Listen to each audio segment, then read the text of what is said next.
নমস্কার। আজকে তোমাদেরকে নারীদের উদ্দেশ্যেই বলছি। নারীরা পুরুষের আগে খায় না।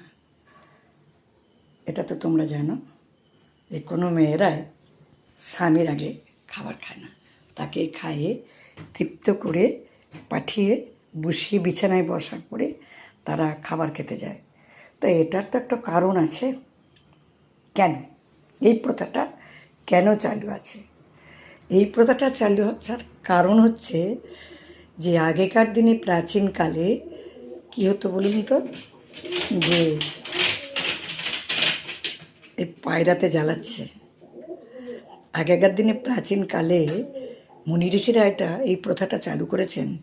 তার কারণ সংসার তো সচ্ছল ছিল না, তখন যেটুকু রান্না হতো স্বামীকে খায়ে সে বাইরে কাজ করে, তার কায়িক পরিশ্রম করতে হয়, তার জন্য তাকে খাইয়ে দাইয়ে তারপরে মেয়েরা খাবার খেত। তার কারণ তার আগে তারা কতটা খাবার খাচ্ছে যেন পুরুষ না দেখতে পায়।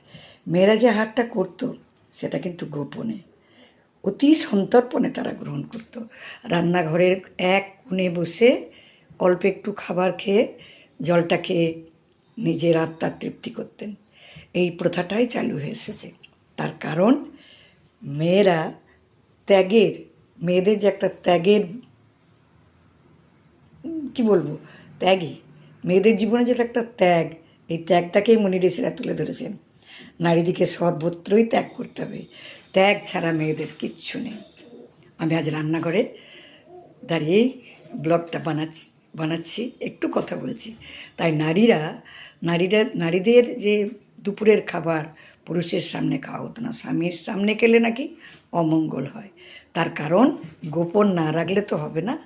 মেয়েরা কতটুকু খাবার খেতে পায় এখনকার যুগের সঙ্গে আমি বলছি না, সারা জীবন সারা যুগে যুগে যেটা ঘটে এসেছে সেটাই তো ঘটনা, সেটাই তো আমরা অনুসরণ করব।